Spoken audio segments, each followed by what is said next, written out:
اعوذ باللہ من الشیطان الرجیم بسم اللہ الرحمن الرحیم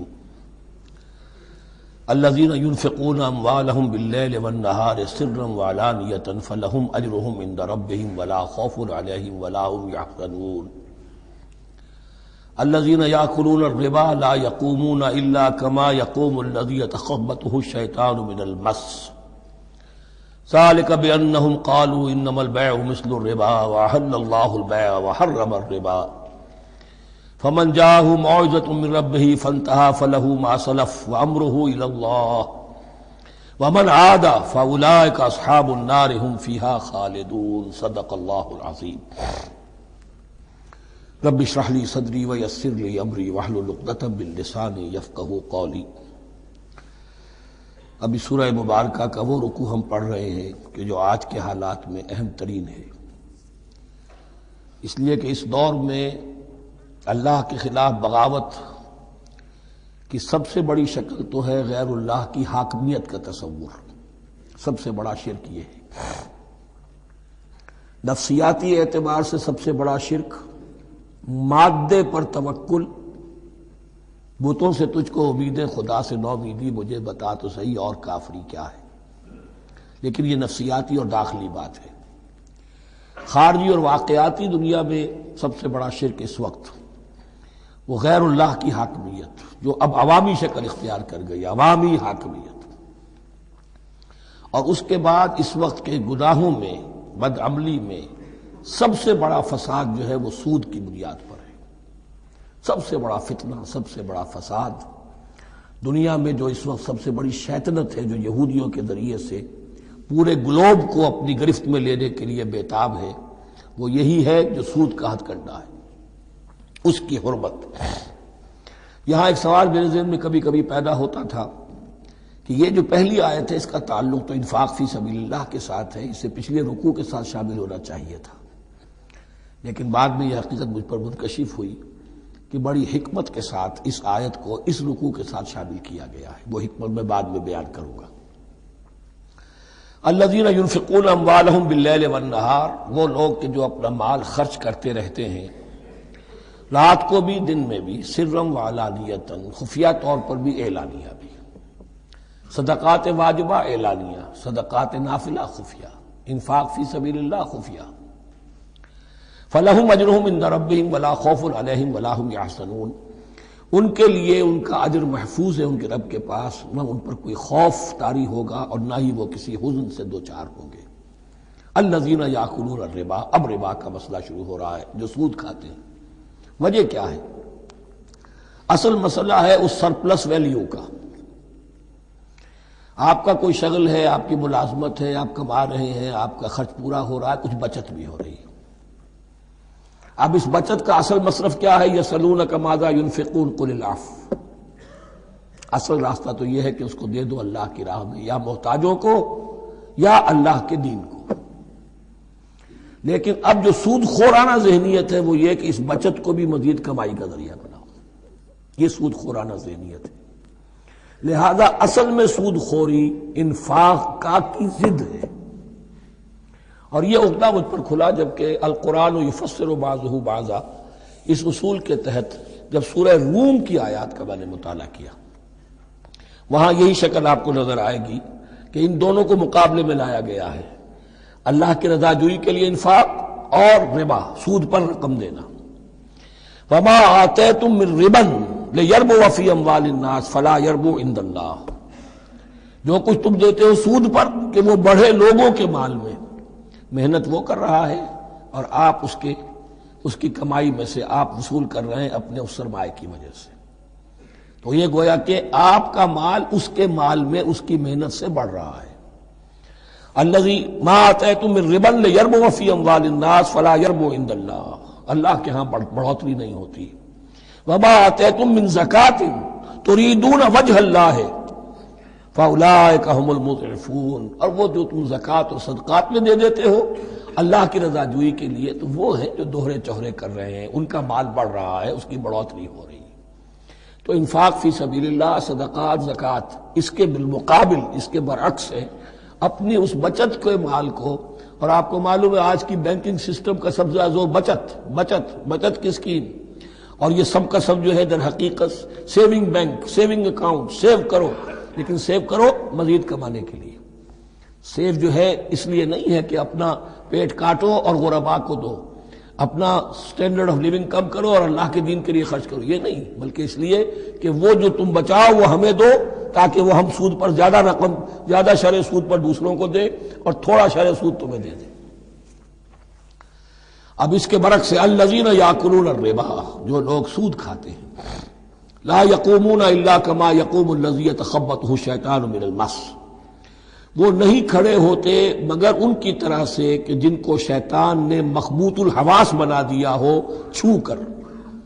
یہاں عام طور پر یہ سمجھا گیا کہ یہ قیامت کے دن کا نقشہ ہے، یہ قیامت کے دن کا نقشہ تو ہوگا ہی، اس دنیا میں بھی سود خوروں کا حال یہی ہے، اور اگر ان کا نقشہ دیکھنا ہو تو کسی سٹاک ایکسچینج کو جا کے دیکھ لیجئے، معلوم ہوگا دیوانے ہیں، پاگل ہیں، چیخ رہے ہیں، دوڑ رہے ہیں، بھاگ رہے ہیں، وہ انسان نہیں نظر آتے اس وقت جو بھی کچھ ہو رہا ہوتا سٹاک ایکسچینج کے اندر۔ مخبوط الحواس انسان جو ہے وہ ہو جاتا ہے یہ سود خوری کی وجہ سے۔ الذین یاکلون الربا لا یقومون الا کما یقوم الذی یتخبطہ الشیطان من المس ذلک بانہم قالوا انما البیع مثل الربا، اور ان کے سب سے بڑھ کر مخبوط الحواس ہونے کا مظہر یہ ہے، یہ اس لیے کہ وہ کہتے ہیں کہ بیع بھی تو ربا کی طرح ہے، بیع بھی تو سود ہے۔ میں نے 100 روپے کا مال خریدا، 110 میں بیچ دیا، 10 بچ گئے، یہ ربا ہے، ربا جائز ہے۔ 100 روپے کسی کو دیے اور 110 لیے، یہ سود ہو گیا۔ بھائی کیوں ہو گیا؟ 100 روپے کی شے دے دی، یہ 100 روپیہ دے دیا، کیا فرق پڑا؟ 10 لاکھ کا مکان بنایا، 4000 کے قرضے کے ماہانہ کرائے پر دے دیا، جائز ہو گیا۔ 10 لاکھ کسی کو دیا اور اس سے 4000 روپیہ مہینہ دینا شروع کیا، یہ سود ہو گیا، حرام ہو گیا۔ عقلی طور پر یہ باتیں ہیں کہ جو سود کے حامیوں کی طرف سے کہی جاتی، انما البیع مثل الربا، بیع میں بھی جو نفع ہوتا ہے، ربح اور ربا، یہ میں اس وقت بیان کر چکا ہوں سورہ بقرہ کے دوسرے رکوع کے ضمن میں۔ تو یہ جان لیجئے کہ اس ظاہری سی مناسبت کی وجہ سے ان کا مخبوط الحواس لوگ جو ہیں وہ اس دونوں کے اندر کوئی فرق محسوس نہیں کرتے۔ یہاں اللہ تعالیٰ نے ان کے قول کا عقلی جواب نہیں دیا، بلکہ جواب کیا دیا؟ احل اللہ البیع وحرم الربا، اللہ نے بیع کو حلال قرار دیا ہے اور ربا کو حرام قرار دیا ہے۔ اب تم بات یہ کرو، اللہ کو مانتے ہو یا نہیں؟ رسول کو مانتے ہو یا نہیں؟ قرآن کو مانتے ہو کہ نہیں؟ یا اپنی عقل کو مانتے ہو؟ اگر تم مسلمان ہو، اگر تم مومن ہو تو اللہ کا حکم جو وہ فرمائے، نہ صرف اللہ کا، جو رسول کا ہے، ما آتاکم الرسول فخذوہ وما نہاکم عنہ فانتہوا، جو کچھ رسول تمہیں دے لے لو، اور جس چیز سے روک دے رک جاؤ۔ یہ تو شریعت کا معاملہ ہے۔ ویسے اس میں جو فرق واقع ہوتا ہے وہ یہ ہے کہ ایک ہے فلوئڈ منی، فلوئڈ کیپٹل، ایک ہے فکسڈ کیپٹل۔ مکان 10 لاکھ کا ہے، لیکن مکان سے جو شخص رہ رہا فائدہ کیا اٹھائے گا؟ 1 مہینے رہے گا نا، بس اس کا بدل آپ نے لے لیا۔ 10 لاکھ روپے کسی کو نقد دے دیے، وہ کسی کام میں لگائے گا، 12 لاکھ بھی بن سکتے ہیں، 15 بھی لگ سکتے ہیں، 8 بھی رہ سکتے ہیں۔ اس میں آپ نے فکسڈ اگر لیا تو یہ حرام ہے۔ ان دونوں میں اگرچہ عام طور پہ کہا جائے گا یہ بھی کیپٹل ہے وہ بھی کیپٹل ہے، مکان بھی تو سرمایہ کی ایک شکل ہے، لیکن یہ فکسڈ کیپٹل ہے، اس کی شکل بدل نہیں رہی ہے۔ اس مکان میں تو ایک شخص رہ جائے گا، سکنا ہوگا، اس کی رہائش ہے، یا آپ کہیں گے اس کی ویئر اینڈ ٹیئر ہے تو اس کا آپ نے بدل لے لیا، بس ختم۔ لیکن وہ جائے گا، وہ مکان آپ کے لیے رہ جائے گا۔ لیکن یہ کہ 10 لاکھ جس کو دیا نقد، وہ کاروبار کرے گا، کچھ اور کہیں لگائے گا، اس کے اندر اضافہ بھی ہو سکتا ہے، کمی بھی ہو سکتی ہے، اس میں پھر فکسڈ پروفٹ لینا یہ ہے حرام، اور ان دونوں میں کوئی مناسبت نہیں۔ لیکن اللہ تعالیٰ نے یہ جواب نہیں دیا، جواب دیا احل اللہ البیع وحرم الربا فمن جاءہ موعظۃ من ربہ فانتہی فلہ ما سلف، تو جس شخص کے پاس اس کے رب کی طرف سے یہ نصیحت پہنچ گئی اور وہ باز آ گیا، رک گیا، فلہ ما سلف، تو جو کچھ پہلے وہ لے چکا ہے وہ اس کا ہے، وہ اسے واپس نہیں لیا جائے گا، حساب کتاب نہیں کیا جائے گا کہ تم اتنا سود کھا چکے ہو واپس کرو۔ لیکن اس کا یہ مطلب بھی نہیں کہ اس کا کوئی گناہ ان پر نہیں ہوگا. وَأَمْرُهُ إِلَى اللَّهِ، اللہ کے حوالے رہے گا، معلق رہے گا. اللہ چاہے گا تو معاف بھی کر دے گا، اور اللہ چاہے گا تو پچھلے سود کے اوپر بھی اس کی سرزنش ہوگی. امرہ الی اللہ. ومن عاد، لیکن اس نصیحت کے آنے کے بعد بھی جس نے دوبارہ یہ حرکت کی، فاولئک اصحاب النار هم فیہا خالدون، تو یہ جہنمی ہے اور اس میں ہمیشہ ہمیشہ رہے گا. یمحق اللہ الربا ویربی الصدقات، اللہ تعالیٰ ربا کو مٹاتا ہے، دباتا ہے. اور ہمارے زمانے میں شیخ محمود احمد مرحوم نے ایک کتاب لکھی ہے مین اینڈ منی، اس میں ثابت کیا ہے جہاں جو یہ سود کا معاملہ چلتا ہے، تین چیزیں ساتھ ساتھ بڑھتی چلی جاتی ہیں. جتنا سود بڑھے گا ان امپلائمنٹ بڑھے گی، انفلیشن بڑھے گی، نتیجے میں انٹرسٹ ریٹ بڑھے گا. جیسے انٹرسٹ ریٹ بڑھے گا ان امپلائمنٹ مزید ہوگی، انفلیشن زیادہ ہوگی. اس سے وشس سرکل، اور اسی کے نتیجے میں تباہی ہو جاتی ہے. چھپی رہتی ہے وہ تباہی. وہ تو ایک ہی وقت میں بینک کرپٹ ہوگا کوئی بینک، بڑے بڑے بینک جو ہیں دیوالے نکلیں گے. ابھی جو کوریا کا حشر ہو رہا ہے اور جو اس سے پہلے روس کا ہو چکا ہے، یہ سارا جو ہے یہ یوں سمجھیے شیش محل کی طرح ہے. اس میں تو ایک پتھر پڑے گا تو ٹکڑے ہو جائیں گے. ومن عاد فاولئک اصحاب النار هم فیہا خالدون. یمحق اللہ الربا ویربی الصدقات، اللہ تعالیٰ پالتا ہے، صدقات کو پالتا ہے، بڑھاتا ہے اللہ کے ہاں. وہ آیت میں سنا چکا ہوں آپ کو، سورہ روم کی 39ویں آیت ہے یہ. وما آتیتم من ربا لیربو فی اموال الناس فلا یربو عند اللہ وما آتیتم من زکاۃ تریدون وجہ اللہ فاولئک هم المضعفون. واللہ لا یحب کل کفار اثیم، اور اللہ کو ہرگز پسند نہیں ہے وہ سب کہ جو ناشکرے ہیں اور گناہ گار ہیں. ان الذین آمنوا وعملوا الصالحات واقاموا الصلاة وآتوا الزکاة لهم اجرهم عند ربهم ولا خوف علیہم ولا هم یحزنون. ہاں جو لوگ ایمان لائیں اور نیک عمل کریں. نیک عمل میں ظاہر بات ہے جو شے حرام ہے اس کا چھوڑ دینا بھی لازم ہے، اور نماز قائم رکھیں، زکوٰۃ ادا کریں، ان کے لیے ان کا اجر محفوظ ہے ان کے رب کے پاس. ولا خوف علیہم ولا هم یحزنون. یا ایھا الذین آمنوا اتقوا اللہ وذروا ما بقی من الربا، اے ایمان والو اللہ کا تقوی اختیار کرو اور چھوڑ دو جو رہ گیا ہے سود میں سے. آج فیصلہ کر لو کہ جو بھی کچھ تمہیں کسی کو قرض دیا تھا اب اس کا سود چھوڑو. یا ایھا الذین آمنوا اتقوا اللہ وذروا ما بقی من الربا ان کنتم مؤمنین، اگر تم مومن ہو. فَإِن لَّمْ تَفْعَلُوا، اور اگر تم نے ایسا نہ کیا، باز نہ آئے، فَاعْذَنُوا، تو کان کھول کر سن لو، بِحَرْبٍ مِّنَ اللَّهِ وَرَسُولِهِ، اللہ اور اس کے رسول کی طرف سے اعلان جنگ. یہ الٹیمیٹم ہے اگر باز نہیں آتے سود سے. دیکھیے کسی اور گناہ پر یہ بات نہیں آئی، اللہ اور اس کے رسول کی طرف سے اعلان جنگ. وَإِن تُبْتُمْ فَلَكُمْ رُءُوسُ أَمْوَالِكُمْ، اگر تم توبہ کرو تو تمہارے جو اصل راس المال ہے وہ تمہیں لوٹا دیے جائیں گے. سود چھوڑ دو، راس المال واپس لے لو. لا تظلمون ولا تظلمون، نہ تم ظلم کرو سود لے کر اور نہ تم پر ظلم کیا جائے کہ تمہارا راس المال بھی دبا دیا جائے. لا تظلمون ولا تظلمون. وَإِن كَانَ ذُو عُسْرَةٍ، اور اگر تمہارا جو مقروض ہے وہ تنگی میں ہے، وہ تنگ دستی میں ہے، فَنَظِرَةٌ إِلَىٰ مَيْسَرَةٍ، تو انہیں انتظار کرو، پھر اسے مہلت دو کہ اس کی ہاں کشادگی پیدا ہو جائے، آسانی سے وہ آپ کی رقم، آپ کا قرض واپس کر سکے. لیکن اس سے بھی آگے وَأَن تَصَدَّقُوا خَيْرٌ لَكُمْ، تم صدقہ ہی کر دو. تمہارا بھائی غریب تھا، اس کو تم نے قرض دیا تھا، کچھ سود لے کر کھا بھی چکے ہو، اب جو ہے سود، اب تو باقی سود کو تو چھوڑا ہی ہے، اگر وہ راس المال بھی بخش دو اس کو، یہ انفاق ہو جائے گا، یہ قرض حسنہ اللہ کو ہو جائے گا، یہ تمہارا جو ہے ذخیرہ آخرت بن جائے گا. تو یوں سمجھیے کہ جو بھی جو ہے جس کو سرپلس ویلیو میں نے کہا تھا اسلامی معیشت کے اندر، جو بچت ہے آپ کی، اس بچت کا سب سے اونچا مصرف کیا ہے؟ صدقہ دے دو، انفاق کر دو. اس سے کم تر کیا ہے؟ قرض حسنہ. قرض دے دو کسی کو تاکہ وہ اپنی ضرورت چلا لے، اس کا کاروبار رکا ہوا تھا وہ چل پڑے گا اور تمہیں پھر وہ اپنی اصل رقم واپس کر دے گا. یہ قرض حسنہ اس سے کم تر درجہ ہے. تیسرا درجہ ایک اور بھی ہے جو جائز تو ہے مکروہ، پسندیدہ نہیں ہے. تم زیادہ ہی خسیس ہو، چلو مزاربت پر دے دو، اور مزاربت یہ ہے کہ رقم تمہاری کام وہ کرے گا.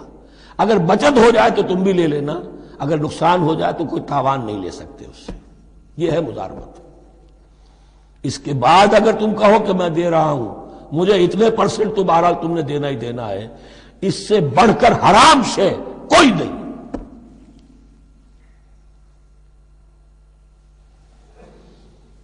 وَإِنْ كَانَ ذُو عُسْرَةٍ فَنَظْرَةٌ إِلَىٰ مَيْسَرَةٍ، تو اگر وہ ہے مقروض تمہارا وہ تنگی میں ہے تو پھر انتظار کرو، اسے مہلت دو اس کی کشائش تک.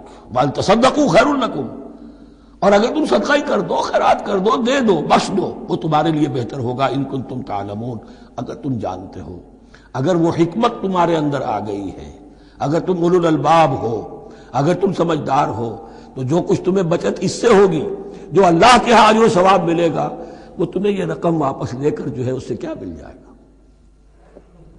وَاتَّقُوا يَوْمًا تُرْجَعُونَ فِيهِ إِلَى اللَّهِ، یہ آیت آخری آیت ہے قرآن کی نزول کے اعتبار سے. آیت ڈرو اس دن سے. تو دیکھیے وہی آیت یاد کیجئے، وَاتَّقُوا يَوْمًا لَا تَجْزِي نَفْسٌ عَن نَفْسٍ شَيْئًا وَلَا يُقْبَلُ مِنْهَا شَفَاعَةٌ وَلَا يُؤْخَذُ مِنْهَا عَدْلٌ وَلَا هُمْ يُنصَرُونَ. وَاتَّقُوا يَوْمًا لَا تَجْزِي نَفْسٌ عَن نَفْسٍ شَيْئًا وَلَا يُقْبَلُ مِنْهَا عَدْلٌ وَلَا تَنفَعُهَا شَفَاعَةٌ وَلَا هُمْ يُنصَرُونَ. وَاتَّقُوا يَوْمًا تُرْجَعُونَ فِيهِ إِلَى اللَّهِ، ڈرو اس دن سے جس دن کے لوٹا دیے جاؤ گے تم اللہ کی طرف. ثُمَّ تُوَفَّىٰ كُلُّ نَفْسٍ مَا كَسَبَتْ، پھر ہر جان کو پورا پورا دے دیا جائے گا جو کمائی اس نے کی ہوگی. وَهُمْ لَا يُظْلَمُونَ، اور ان پر کوئی ظلم نہیں ہوگا.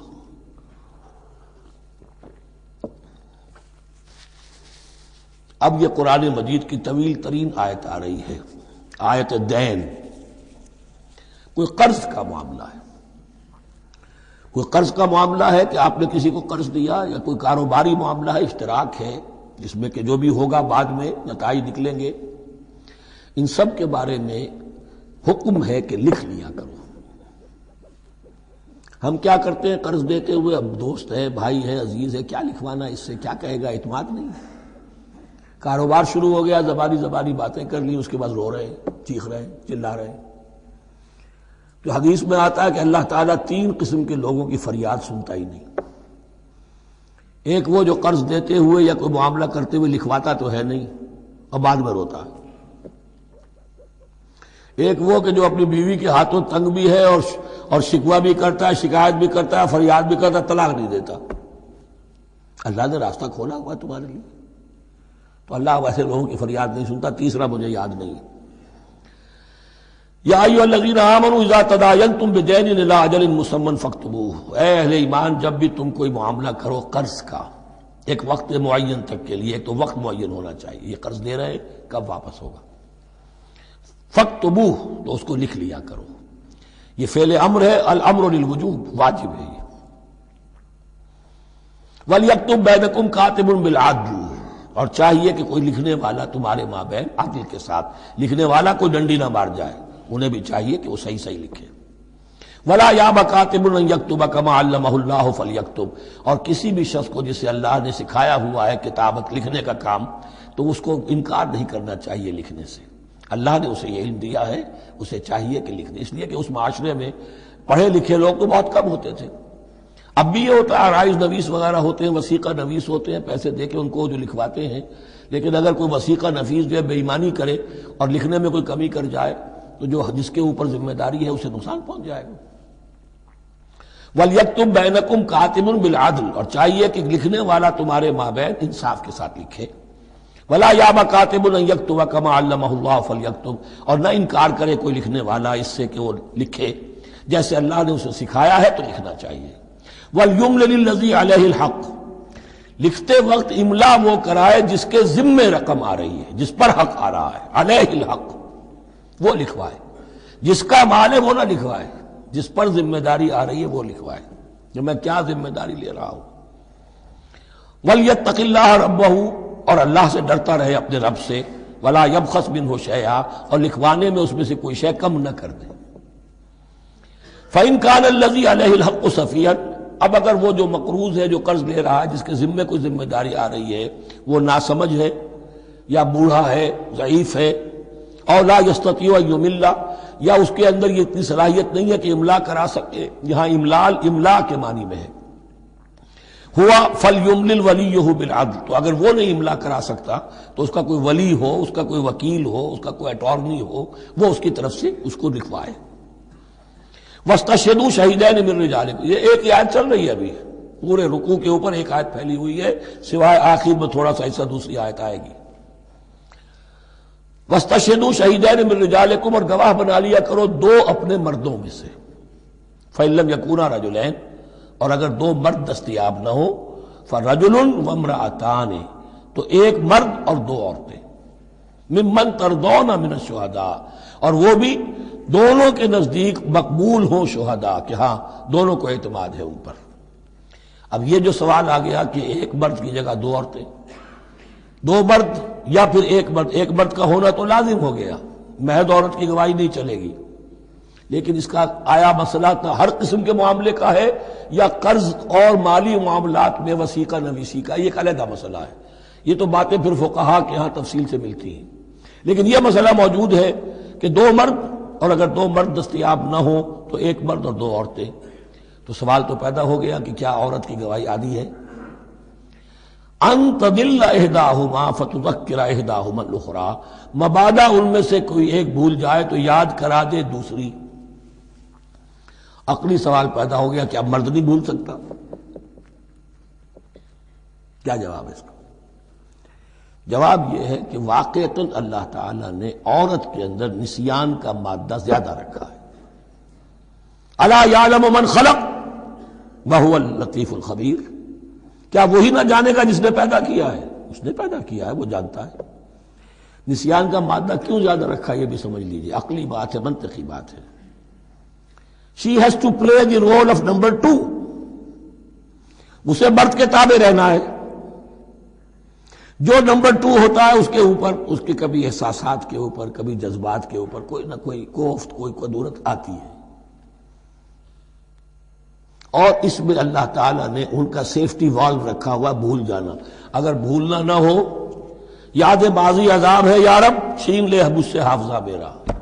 یہ نسیان جو ہے یہ بھی ایک بہت بڑی نعمت ہے، ورنہ تو کوئی صدمہ دل سے اتری نا، کوئی غصہ کبھی ختم ہوئی نا، تو بھولنے کا معاملہ یہ سیفٹی ویلو اللہ نے عورت میں زیادہ رکھا ہے، اس لیے کہ اسے مرد کے تابع ہو کر رہنا ہے، اور جب تابع ہو کر رہنا ہے تو اسے زیادہ اس کے احساسات پہ، جذبات پر زیادہ مواقع آئیں گے کہ اس کو کچھ زک پہنچے، اس کے لیے یہ سیفٹی ویل کے نسیان ہے، یہ زیادہ رکھ دیا گیا ہے۔ ان تضل احداہما فتذکر احداہما الاخری، اب یہ کہ اگر یہ بات سمجھ میں نہ آتی تب بھی اللہ کا حکم ہے ماننا ہے، اگر فسک کیپٹل اور فلوئڈ کیپٹل کا فرق سمجھ میں نہیں آتا تب بھی بے حلال ہے، ربا حرام ہے، اللہ خیر صلی اللہ احل اللہ البیع وحرم الربا، لیکن اگر حکمت سمجھ میں آ جائے تو نور علی نور۔ ولا یأبی الشہداء اذا ما دعوا، اور نہ انکار کریں گواہ جب کہ ان کو بلایا جائے، اور گواہی کے لیے بلایا جائے تو گواہ نہیں آ رہے، نخرہ کر رہے، نہیں، ان کو آنا چاہیے۔ ومن اسلم ممن کتم شہادتہ عندہ، شہادت من اللہ ہے، جو اللہ کی کوئی گواہی جو ہے اگر چھپائی ہے تو بہت بڑا ظلم ہے۔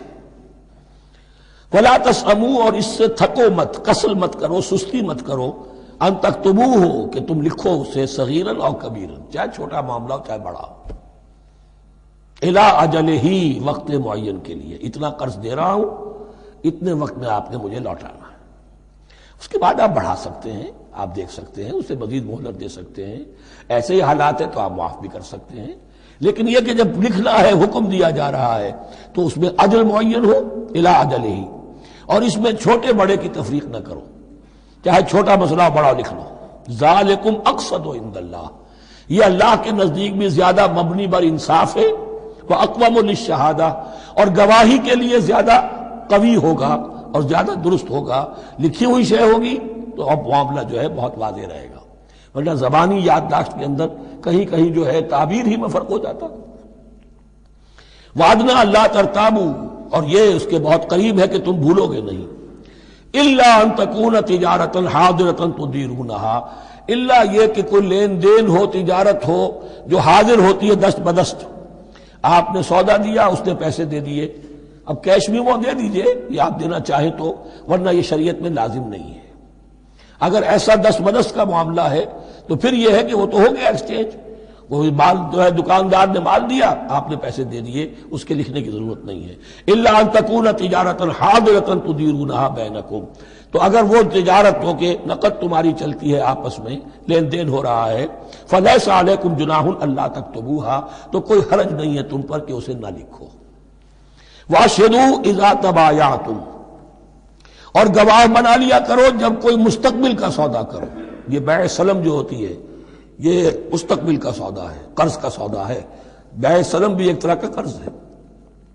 آج آپ طے کرتے ہیں کسی شخص سے، کسی کاشتکار سے، زمیندار سے کہ اگلا موسم جو آئے گا فصل کا، گیہوں کی فصل کا، تو اتنے روپے من کے حساب سے 500 من گندم میں آپ سے لوں گا۔ یہ بیع سلم کہلاتی ہے، اور اس میں لازم ہے کہ پوری قیمت ابھی ادا کر دیں۔ لیکن اس میں بھی کہ اس وقت آپ کو اتنی گندم دینی ہے، اس کو لکھوا لو اور اس پر 2 گواہ بنا لو۔ واشہدوا اذا تبایعتم ولا یضار کاتب ولا شہید، اور نہ نقصان پہنچایا جائے کسی لکھنے والے کو یا گواہ کو، اور نہ نقصان پہنچائے کوئی لکھنے والا یا گواہ۔ یہ یضار دونوں کے لیے آ جائے گا، یہ معروف بھی ہے اور مجرور بھی ہے۔ نہ ضرر پہنچایا جائے اور نہ ضرر پہنچائے، نہ کوئی کاتب اور نہ کوئی شہید گواہ۔ وَإِن تَفْعَلُوا، اگر تم ایسا کرو گے، نقصان پہنچاؤ گے، فَإِنَّهُ فُسُوقٌ بِكُمْ، تو یہ تمہارے لیے بہت بڑے گناہ کی بات ہوگی۔ وَاتَّقُوا اللَّهَ، اللہ سے ڈرو، وَيُعَلِّمُكُمُ اللَّهُ، اللہ تمہیں تعلیم دے رہا ہے، وَاللَّهُ بِكُلِّ شَيْءٍ عَلِيمٌ، اللہ ہر چیز کا علم رکھنے والا ہے۔ یہ ایک آیت ہوئی ہے، آخری پارے کی میرا غالب 4 5 6 صورتیں جمع کر لے تو جا کر ہی ایک آیت کا حجم برابر ہوگا۔ جو میں نے کہا تھا کہ آیات کی تعیین توقیفی ہے، یہ ہمارے حساب کتاب سے، گرامر سے، منطق سے، علم بیان سے کسی سے کوئی تعلق نہیں اس کا۔ وَإِن كُنتُمْ عَلَىٰ سَفَرٍ، اور اگر تم سفر پر ہو، وَلَمْ تَجِدُوا كَاتِبًا، اب وہاں کوئی لین دین کا معاملہ ہو گیا، قرض کا ہو گیا، کاتب کوئی ہے نہیں، فَرِحَانٌ مَقْبُوضَةٌ، تو کوئی گروی شے رکھ لو قبضے میں، فلاں شے آپ کے قبضے میں رہے گی، آپ اتنے پیسے مجھے دے دیجئے، میں جب یہ واپس کر دوں گا اپنی چیزیں آپ، میری چیز مجھے لوٹا دیجیے۔ یہ رہن ہے مقبوضہ، لیکن رہن سے کوئی فائدہ اٹھانے کی اجازت نہیں، وہ سود ہو جائے گا۔ اگر مکان رہن رکھا گیا ہے، قبضہ تو ہوگا اس کا، لیکن یہ کہ وہ اس کا کرایہ نہیں لے سکتا، کرایہ مالک کو جائے گا، اس سے کوئی استفادہ نہیں کر سکتا اس مال سے۔ رہان مقبوضہ۔ فَإِنْ أَمِنَ بَعْضُكُمْ بَعْضًا، پھر اگر کوئی شخص اب اطمینان کرتا ہے اور اعتبار کرتا ہے تم میں سے بعض کسی بعض کا، فَلْيُؤَدِّ الَّذِي اؤْتُمِنَ أَمَانَتَهُ، تو اب چاہیے اس شخص کو کہ جس کے اوپر یہ امانت آئی ہے، اگرچہ اس کے پاس رہن دینے کو کچھ نہیں تھا، یا یہ کہ دوسرے بھائی نے اس پر اعتماد کیا اور اس کی وجہ سے کوئی شے رہن نہیں لی، تو اب اس سے کوئی غلط فائدہ نہ اٹھائے، وہ گویا کہ اس کے پاس جو اس نے قرض لیا امانت ہے، اس کے پاس وہ امین بنایا گیا ہے۔ فَلْيُؤَدِّ الَّذِي اؤْتُمِنَ أَمَانَتَهُ، کہ اپنی امانت واپس لوٹائے، وَلْيَتَّقِ اللَّهَ رَبَّهُ، اور ڈرے اللہ سے جو اس کا رب ہے۔ وَلَا تَكْتُمُوا الشَّهَادَةَ، اور دیکھو گواہی کو چھپایا نہ کرو، وَمَن يَكْتُمْهَا فَإِنَّهُ آثِمٌ قَلْبُهُ، اور جو کوئی گواہی کو چھپائے گا تو اس کا دل گناہ میں مبتلا ہو جائے گا، دل داغدار ہو گیا تو رہ کیا گیا۔ وَاللَّهُ بِمَا تَعْمَلُونَ عَلِيمٌ، اور جو کچھ تم کر رہے ہو اللہ اسے جانتا ہے۔ اللہ کے فضل و کرم سے آخری رکوع پر ہم پہنچ گئے، اور یہ بڑا ایک یوں سمجھئے 3 آیتوں پر مشتمل رکوع ہے، جیسے کہ وہ رکوع جو ہم نے پڑھا تھا جس میں آیت الکرسی 4 آیتیں ہیں وہ، اور یوں کہا جا سکتا ہے کہ یہ 2 رکوع ایک دوسرے کے بالکل بالمقابل ہیں اپنی عظمت میں اور مقام میں۔ آیت الکرسی کی جگہ یہاں ایک دعا کی آیت ہے، جامع ترین دعا جو آئے گی آخری آیت میں، للہ ما فی السماوات و ما فی الارض۔ اکثر و بیشتر آپ دیکھیں گے سورتوں کے اختتام پر یہ الفاظ پھر آتے ہیں، اللہ ہی کا ہے جو کچھ بھی ہے آسمانوں اور زمین میں۔ وَإِن تُبْدُوا مَا فِي أَنفُسِكُمْ أَوْ تُخْفُوهُ، اور جو کچھ تمہارے دلوں میں ہے خواہ تم اسے ظاہر کرو خواہ چھپاؤ، يُحَاسِبْكُمْ بِهِ اللَّهُ، اللہ تم سے محاسبہ کر لے گا، تمہاری نیتیں اس کے علم میں ہیں۔ ان اللہ لا ينظر الى صوركم ولا الى اموالكم ولكن ينظر الى قلوبكم واعمالكم، اللہ تمہاری صورتوں کو نہیں دیکھتا، تمہارے مال و دولت کو نہیں دیکھتا، تمہارے دل کو دیکھتا ہے، تمہارے اعمال کو دیکھتا ہے۔ تو دل میں جو کچھ ہے خواہ کتنا ہی چھپا لو، اللہ کے محاسبے سے نہیں بچو گے۔ فَيَغْفِرُ لِمَن يَشَاءُ وَيُعَذِّبُ مَن يَشَاءُ، پھر وہ بخش دے گا جس کو چاہے گا اور عذاب دے گا جس کو چاہے گا۔ اختیار مطلق اللہ کے ہاتھ میں ہے۔ ہمارے ہاں اہل سنت کا عقیدہ یہی ہے، اللہ پر لازم نہیں ہے کہ وہ نیکوکار کو اس کا جزا ضرور دے اور بدکار کو اس کی سزا ضرور دے۔ اللہ کرے گا ایسا، یہ دوسری بات ہے، لیکن اللہ کی شان اس سے بہت اعلیٰ اور عرفہ ہے کہ اس پر کسی شے کو لازم قرار دیا جائے۔ اس کا اختیار مطلق ہے، مطلق ہے۔ یفعل اللہ ما یرید، یفعل اللہ ما یشاء۔ اہل تشیع کا کہنا یہ ہے کہ اللہ پر عدل واجب ہے۔ اہل سنت کہتے ہیں اللہ عدل کرے گا، جزا و سزا میں عدل ہوگا، یہ ہم مانتے ہیں، واقعہ ہے، لیکن ہم یہ نہیں کہتے کہ اللہ پر عدل واجب ہے۔ اللہ پر کوئی شے واجب نہیں، بلکہ اللہ نے تو کتب علی نفسہ الرحمہ، اپنے اوپر واجب کیا ہے رحمت کو۔ وجوب کا لفظ جو آتا ہے اللہ پر تو وہ تو رحمت کا ہے، کتب علی نفسہ الرحمہ، اللہ نے اپنی ذات کے اوپر واجب کر لیا رحمت کو۔ واللہ علی کل شیء قدیر، اور اللہ ہر چیز کی قدرت رکھتا ہے۔ آمن الرسول بما انزل الیہ من ربہ والمؤمنون، ایمان لائے رسول صلی اللہ علیہ وسلم اس چیز پر کہ جو نازل کی گئی ان کی جانب ان کے رب کی طرف سے۔ غور طلب بات ہے، یہ بڑا باریک نکتہ ہے۔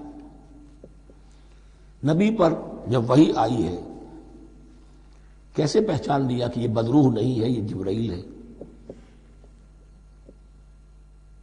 آخر کوئی اشتباہ بھی تو ہو سکتا تھا، پہلا تجربہ تھا۔ اس سے پہلے نہ آپ نے کہانت سیکھی، نہ آپ نے کوئی اور اس طرح کی نفسیاتی ایکسرسائزز کی۔ آپ تو کاروباری آدمی تھے، ایک بہت ہی بھرپور زندگی گزار رہے ہیں، اہل و عیال والے ہیں، کاروبار کر رہے ہیں، ہائی ایسٹ لیول کا کاروبار ہے، تو فطرت جو ہے وہ پہچانتے ہیں۔ نبی کی فطرت وہ اتنی پاک اور صاف ہوتی ہے کہ اس کے اوپر کوئی بدروح کا کوئی اثر ہو ہی نہیں سکتا۔ اگرچہ اس میں ایک اور واقعہ میں نے ایک جگہ پڑھا تھا، وہ میں پھر کسی وقت موقع آیا تو سناؤں گا آپ کو، اس وقت نہیں ہے۔ بہرحال ہمارے لیے بڑی تسکین کی بات ہے کہ اللہ تعالیٰ نے رسول کے ایمان کے تذکرے کے ساتھ ہمارے ایمان کا تذکرہ کیا۔ آمن الرسول بما انزل الیہ من ربہ والمؤمنون، ایمان لائے رسول صلی اللہ علیہ وسلم اس چیز پر جو نازل کی گئی ان کی جانب ان کے رب کی طرف سے، اور ایمان لائے صاحب ایمان۔ اللہم ربنا اجعلنا منہم، اللہم ربنا اجعلنا منہم۔ کل آمن باللہ وملائکتہ وکتبہ ورسلہ، یہ دوسرا مقام ہے سورہ بقرہ کے اندر جس میں ایمان کے جو اجزاء ہیں ان کو گنا گیا ہے۔ کچھ یاد ہے آیت البر؟ لیس البر ان تولوا وجوہکم قبل المشرق والمغرب ولکن البر من آمن باللہ والیوم الآخر والملائکۃ والکتاب والنبیین۔ یہاں بھی اسی طرح ہے، کل آمن باللہ وملائکتہ وکتبہ ورسلہ لا نفرق بین احد من رسلہ۔ اور یہ تیسری مرتبہ بات آ گئی ہے کہ رسولوں کے درمیان کوئی تفریق نہیں کی جائے گی۔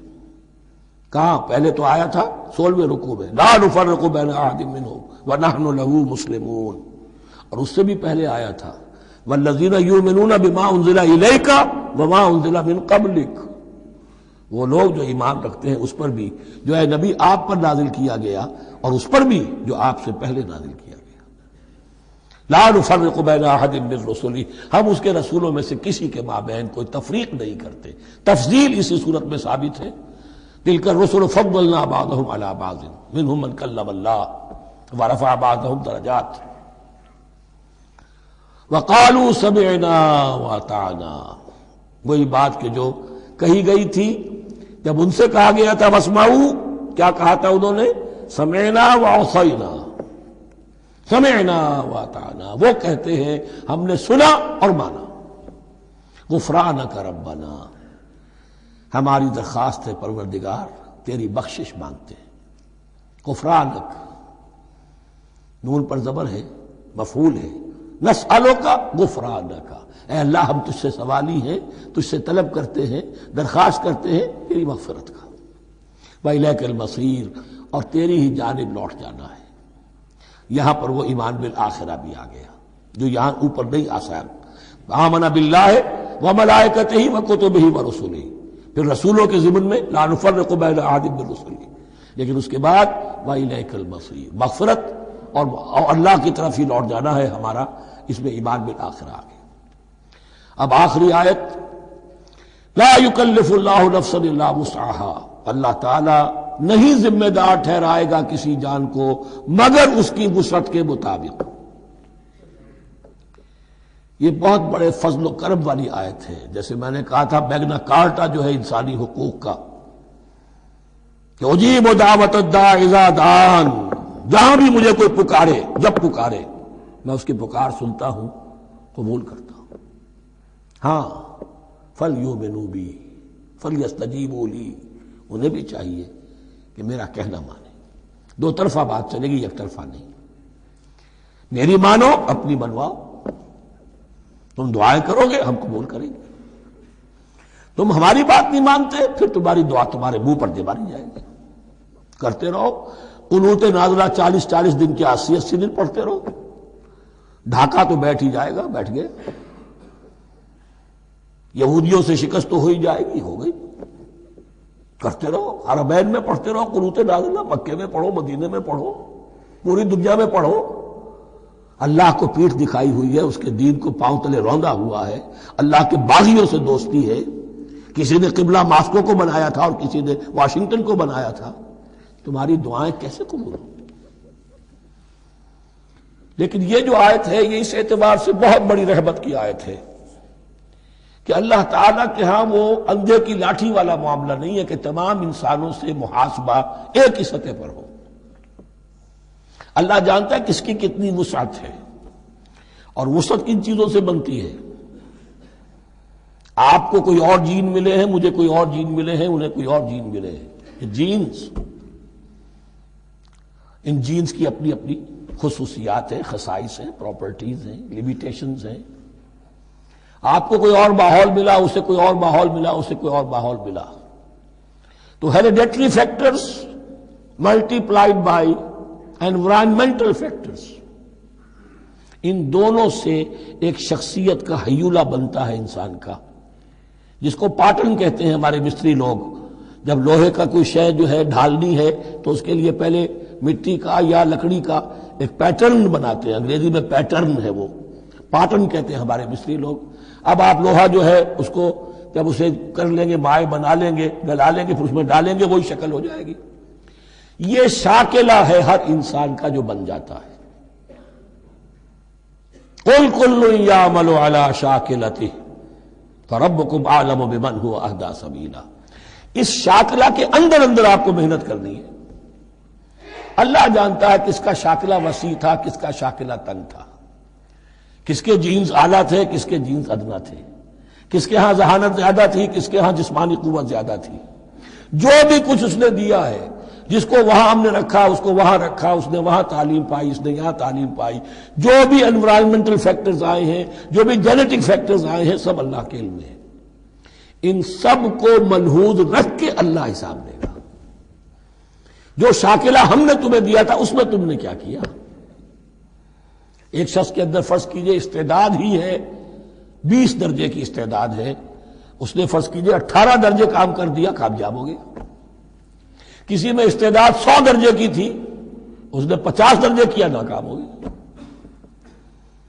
حالانکہ کمیت کے اعتبار سے 50 درجے زیادہ ہے 18 درجے سے، لیکن یہ 18 درجے کا کام وہ کر رہا ہے جس کے اندر استطاعت تھی ہی 20 کی، یا 18 ہی کی تھی، اس نے پوری کر دی۔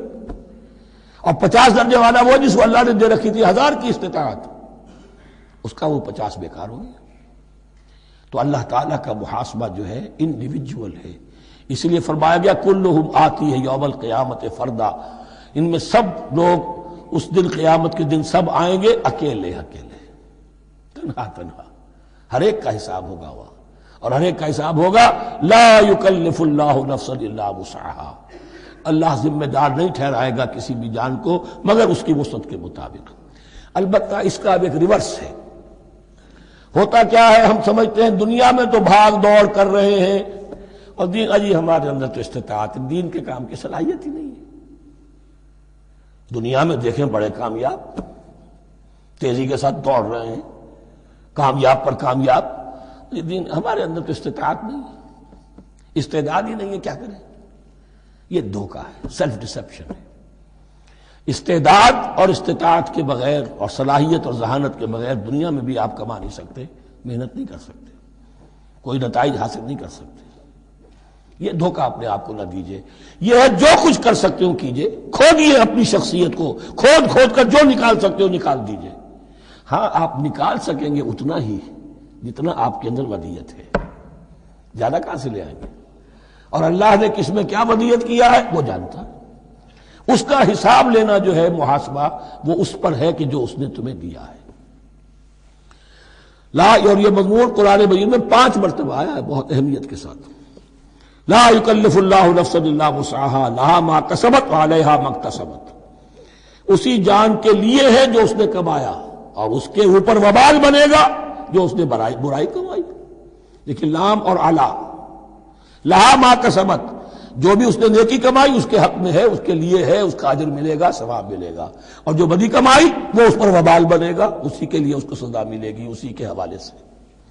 اب وہ آخری دعا آ گئی، جامع ترین اور عظیم ترین دعا ہے قرآن مجید کی۔ ربنا لا تؤاخذنا ان نسینا او اخطانا۔ اہل ایمان کے راستے پر، عمل صالح کے راستے پر مقدور بھر، امکان بھر اپنی شخصیت کے کونوں کھدروں میں سے بھی نکال کر، اپنی ریزیڈول انرجیز کو بھی نکال کر اللہ کی راہ میں لگا لیں، لیکن اس کے بعد بھی کوئی غرہ نہ ہو، کوئی غرور نہ ہو، کوئی اپنی محنت پر، اپنی نیکی پر، اپنی کمائی پر، اپنے کارناموں پر کہیں انسان دھوکہ نہ کھا جائے۔ کیفیت کیا رہنی چاہیے؟ وہ یہ ہے تواضع، عجز، انکساری۔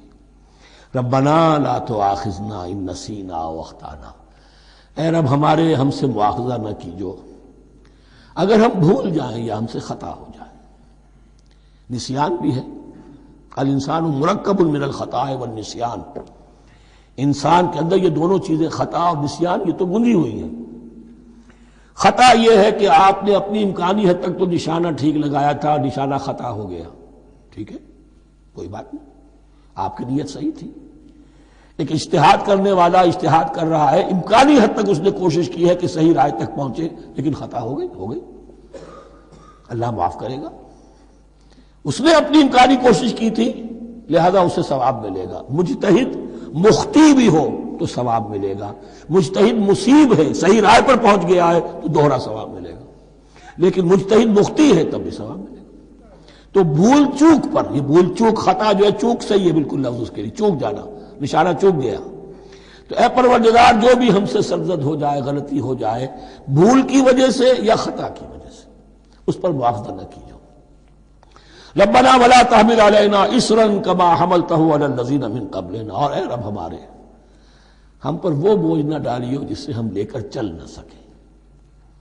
دیکھیے ایک حمل ہوتا ہے جس سے حمال کا لفظ بنا ہے، جس کو لے کر انسان چلتا ہے۔ حمال اس بوری کو یا بوجھ کو اٹھا کر چل رہا ہے، جو آپ کی طاقت میں ہے اور جس سے لے کر آپ چل سکیں وہ ہے حمل، اور جو ہو آپ کو بٹھا دے، اسر اس کو کہتے ہیں۔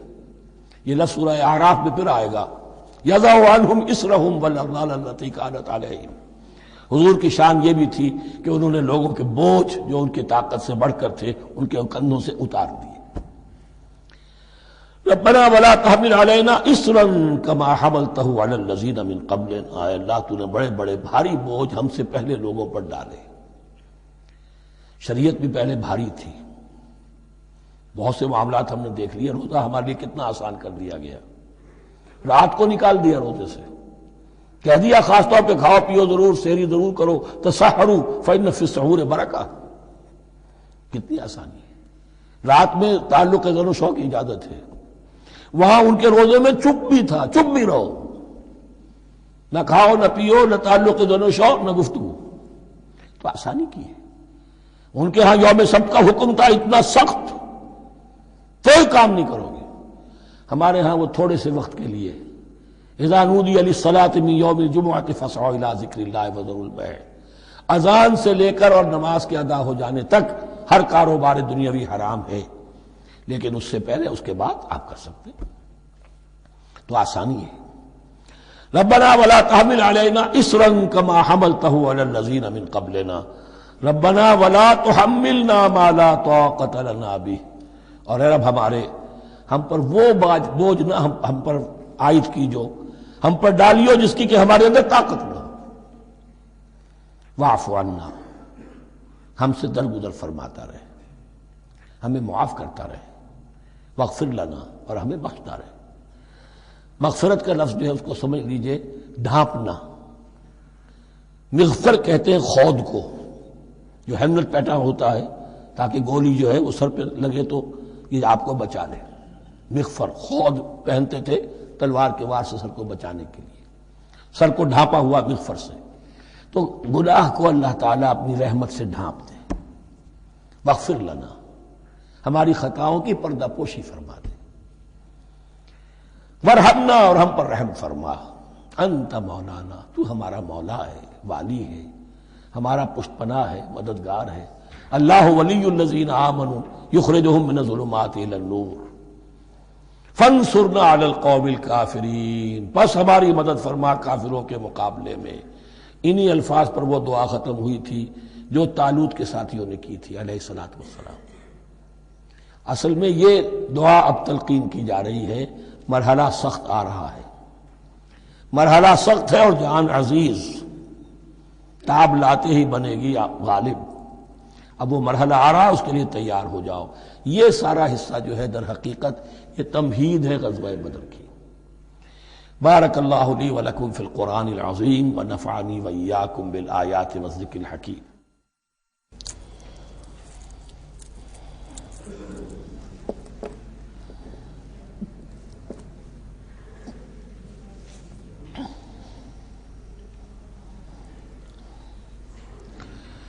بسم اللہ اولہ و آخرہ۔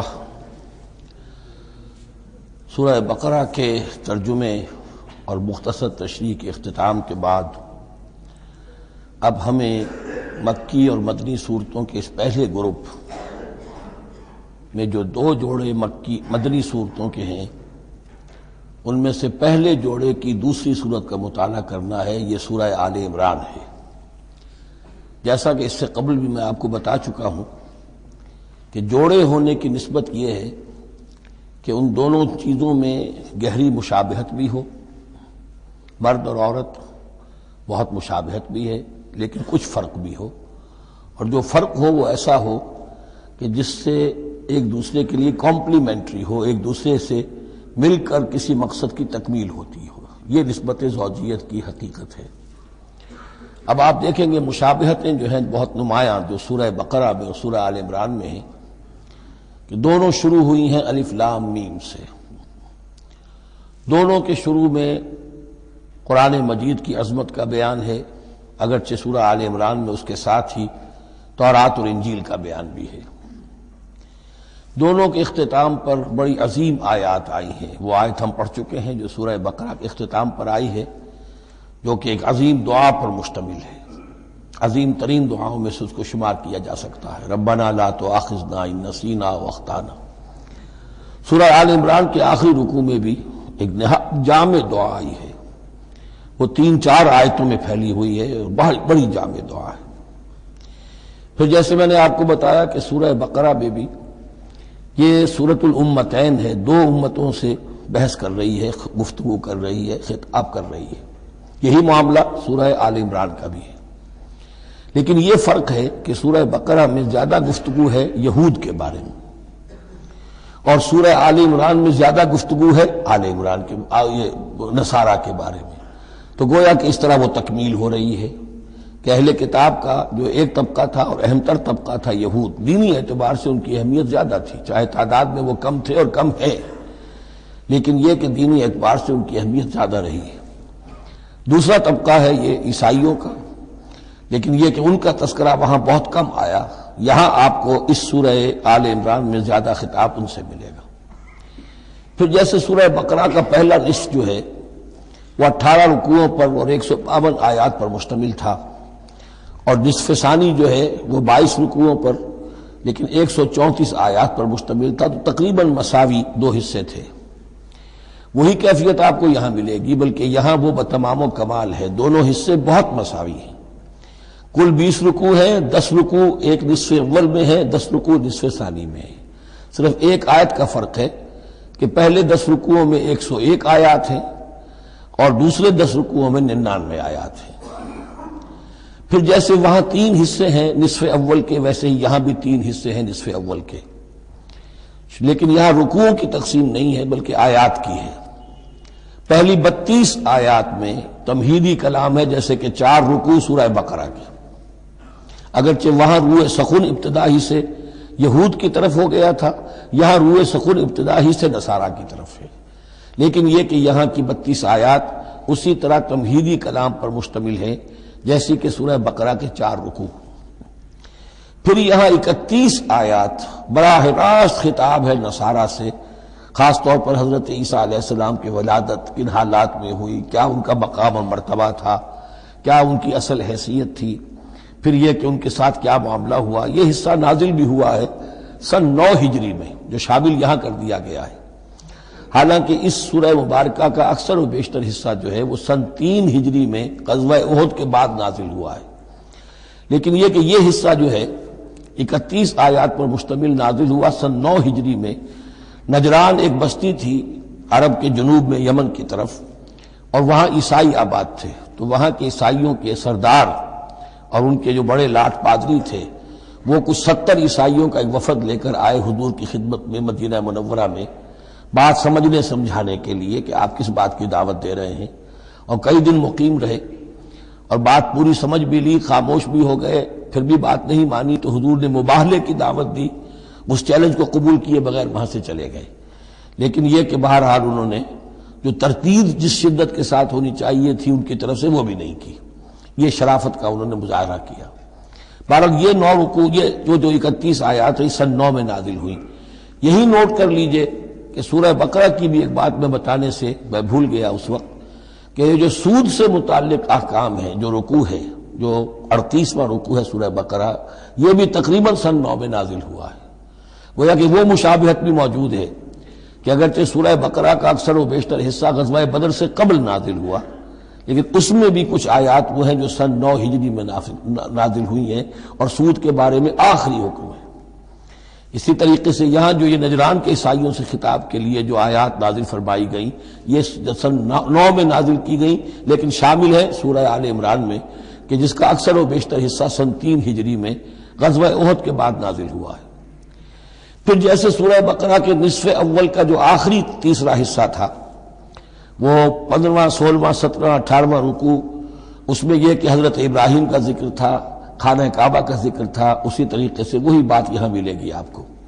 اور یہاں اب اہل کتاب کو دعوت دی گئی ہے اسی انداز میں جیسے کہ وہاں 16ویں رکوع میں سورہ بقرہ کے دی گئی ہے۔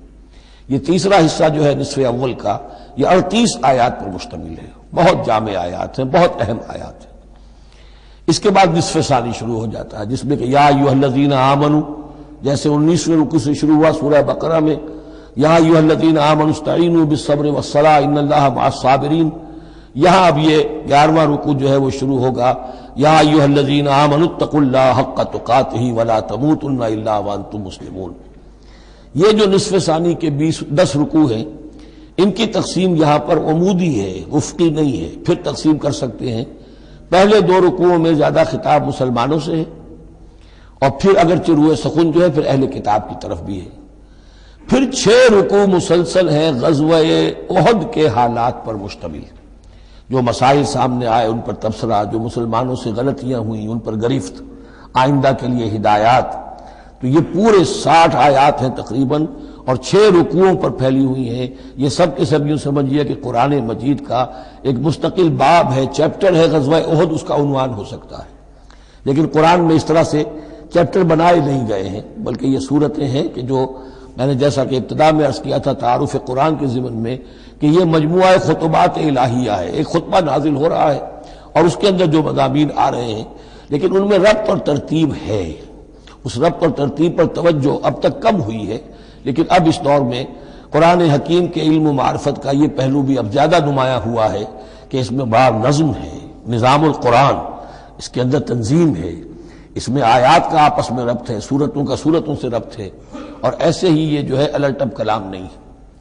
پھر آخری دو رکوع، وہ ان میں سے ایک تو جو ہے آخری رکوع وہ تو بہت ہی جامع ہے، اور اس میں وہ عظیم دعا بھی آئی ہے، اور فلسفہ ایمان کے بارے میں اہم ترین بحث ہے کہ جو اس مقام پر آئی ہے۔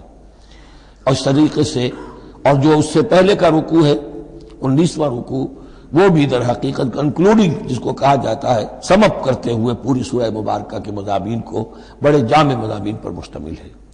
تو اس طرح آپ دیکھیں گے، اور جگہ جگہ آپ دیکھیں گے کہ بعض اوقات تو الفاظ وہی آ رہے ہیں، وہی انداز ہے۔ وہاں بھی کہا گیا تھا مسلمانوں تم کہو ہم ایمان رکھتے ہیں اللہ پر اور جو کچھ ہم پر نازل کیا گیا اور جو کچھ ابراہیم پر اور اسحاق پر، وہی آپ کو آیات یہاں بھی ملیں گی۔ حضرت ابراہیم کا ذکر وہاں یہاں بھی ملے گا۔ یہود پر ضربت علیہم الذلۃ والمسکنہ والی آیت وہ یہاں بھی آئے گی۔ ذرا ترتیب کا فرق ہے، اور اسی ترتیب کے فرق کی وجہ سے ہمارے قاری صاحب جو ہیں حافظ مقبول صاحب وہ چکر کھاتے رہے ہیں کہ سورہ بقرہ میں وہ اس مقام کو پڑھتے ہوئے اور وہ چلے جاتے تھے سورہ آل عمران میں۔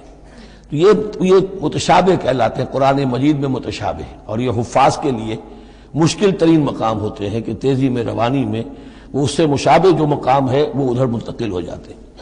لیکن مضامین کے اندر آپ کو اتنی گہری مناسبت نظر آئے گی کہ جس کو میں نے تشبیہ دی ہے زوجیت، کہ ظاہر بات ہے کہ ہر حیوان کا جوڑا جو ہوتا ہے وہ یوں سمجھیے کہ 90% تو ایک دوسرے سے مشابہ ہوں گے، لیکن یہ کہ ان میں 5-10% کا فرق بھی ہوگا، اور وہ فرق بھی ایسا ہوگا کہ جو دونوں کے جمع ہونے سے کوئی نیا مقصد پیدا ہو رہا ہے۔ اب جیسا کہ آپ کو معلوم ہے تناسل کا معاملہ ہے، اس کے اعتبار سے مرد اور عورت کے جسم میں فرق ہے، لیکن دونوں سے مقصد تناسل جو ہے کہ آگے نسل پھیلے، اولاد ہو، وہ مقصد حاصل ہو رہا ہے، وہ یک طرفہ طور پر حاصل نہیں ہو سکتا۔ یہ نسبت زوجیت جو ہے قرآن حکیم کی صورتوں میں بتمام و کمال ہے، اکثر و بیشتر میں۔ البتہ ان میں گہرے تدبر کی ضرورت ہے، غور و فکر کیا جائے، سوچ بچار کیا جائے، تو پھر اس نظم قرآن کے حوالے سے اضافی معانی، اضافی علم، اضافی معرفت، اضافی حکمت کے خزانے کھلتے ہیں۔ بس اسی پر اکتفا کرتے ہیں، اور اب اس کے بعد ہم اس سورہ مبارکہ کا سورہ آل عمران کا یہ اور یاد کر لیجئے کہ میں نے آپ کو بتایا تھا کہ نبی اکرم صلی اللہ علیہ وسلم نے ان دونوں صورتوں کو ایک نام دیا ہے۔ جیسے آخری جو 2 صورتیں ہیں قرآن مجید کی، ان کو ایک نام دیا گیا معوذتین، قل اعوذ برب الفلق قل اعوذ برب الناس۔